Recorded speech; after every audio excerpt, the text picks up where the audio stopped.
सोने का सच, अकबर बीरबल की सबसे बड़ी परीक्षा। दोस्तों, अगर कहानी पसंद आए तो हमारे चैनल को सब्सक्राइब ज़रूर करें। महाराजा अकबर को अपने महल में एक गुलदस्ते से बहुत प्यार और लगाव था। वह गुलदस्ता बचपन में उनकी अम्मी ने उनके जन्मदिन पर उपहार में दिया था। अकबर उस गुलदस्ते को अपने बिस्तर के सिरहाने रखते थे। एक दिन कमरे में सफाई करते वक्त किसी नौकर के हाथ से गुलदस्ता गिरकर टूट जाता है। नौकर अपना सारा काम छोड़कर उस गुलदस्ते को जोड़ने लग जाता है। नौकर सारा दिन गुलदस्ते जोड़ने की कोशिश करता रहता है, पर गुलदस्ता नहीं जुड़ता। अंत में तंग आकर नौकर टूटे गुलदस्ते को कूड़ेदान में फेंक देता है और वहां से चला जाता है। महाराजा अकबर रात को जब अपने महल के कमरे में पहुंचते हैं तो गुलदस्ता कमरे में नहीं देखकर नाराज हो जाते हैं। तुरंत कमरे की सफाई करने वालों को बुलाया जाता है और गुलदस्ते के बारे में पूछा जाता है। नौकर रात को महाराजा के डर से बोल देता है, गुलदस्ता काफी गंदा हो गया था, वह सुबह अपने घर से साफ करके ले आएगा। महाराजा उसे जाने देता है और बोलते हैं, आइंदा गुलदस्ते को कमरे से बाहर ना ले जाया जाए और सुबह जल्दी ही उसे वापस ले आए। पूरी रात नौकर अपने घर में सोता नहीं। वह बेचैन और परेशान घर में इधर उधर घूमे जा रहा होता है। इस तरह नौकर को परेशान देख उसकी पत्नी ने उसकी परेशानी की वजह पूछी। वह रोने लगता है और अपनी पत्नी को बताता है कि सफाई करते समय गुलदस्ता उसके हाथों से जमीन पर गिरकर टूट गया है। उसकी पत्नी ने बोला, एक गुलदस्ता ही तो है, महाराज दूसरा ले आएंगे। तुमने उनसे झूठ क्यों बोला? और अब सुबह तुम महल में क्या ले जाओगे? पत्नी ने उसे कहा, तुम महल में दरबार लगने के बाद जाओ और दरबार में बीरबल और अन्य लोगों के सामने सच बोल देना। महाराज अकबर तुम्हें क्षमा जरूर कर देंगे। पत्नी की बात सुनने के बाद वह थोड़ा बेहतर महसूस करने लगा और सो गया। सुबह वह दरबार शुरू होने के बाद नौकर अकबर से अपनी गलती और झूठ की माफी मांगने लगता है। अकबर बहुत गुस्से में आ जाता है और बोलते हैं, अगर गुलदस्ता टूट गया था तो तुमने झूठ क्यों बोला?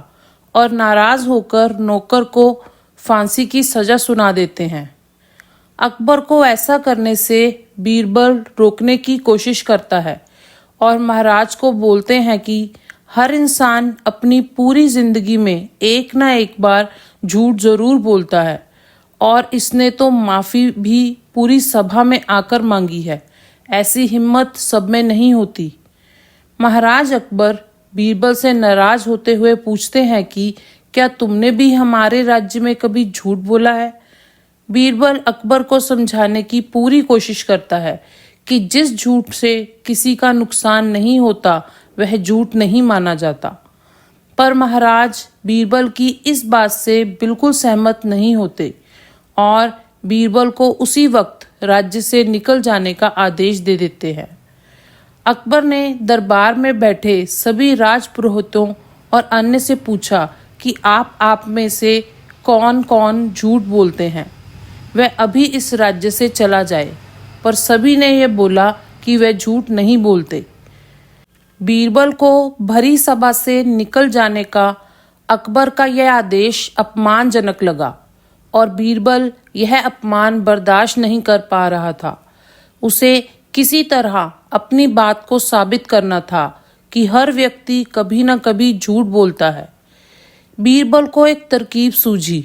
वह तुरंत एक सोनार के यहाँ गए और मकई का एक छोटा रेरी और सोने के कुछ मकई के दाने बनवा लिए।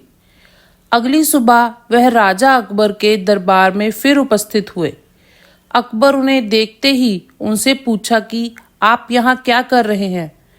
बीरबल ने अकबर को कहा, महाराज मुझे एक बाबा ने मकई के सोने के कुछ दाने और रेरी दिए हैं और बोला है अगर इसे लगाऊंगा तो पूरे खेत में सोने के मकई की फसल हो जाएगी।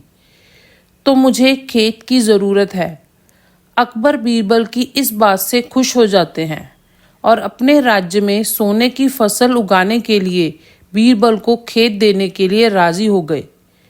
बीरबल ने अकबर को दरबार में उपस्थित सभी को खेत में चलने की आमंत्रित किया। सभी खुशी खुशी बीरबल के साथ चल दिए।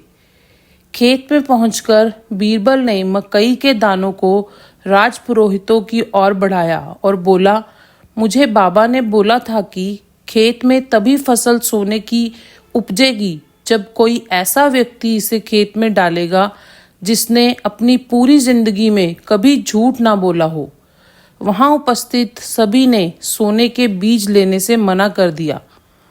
बीरबल ने आखिर में सोने के मकई के बीज महाराजा अकबर की ओर बढ़ाए। अकबर ने भी बीज लेने से इनकार कर दिया और बोला, मैंने भी बचपन में खेल खेल में काफी झूठ बोला है। यह बोलकर अकबर ने बीरबल को गले से लगा लिया और उससे अपनी गलती की क्षमा मांगी और उस नौकर को भी फांसी की सजा से मुक्त कर दिया। ये कहानी हमें सिखाती है कि हर इंसान गलती करता है, हर इंसान झूठ बोलता है, मगर सच्चे मन से माफी मांगने पर हर गलती माफ की जा सकती है। अहंकार और गुस्से में लिए गए फैसले अक्सर गलत होते हैं। सच्चा दोस्त हमेशा सच बोलता है, भले ही उससे दूसरों को दुख क्यों ना पहुंचे। धन्यवाद। तो दोस्तों, उम्मीद करते हैं कि आपको हमारी आज की कहानी पसंद आई होगी।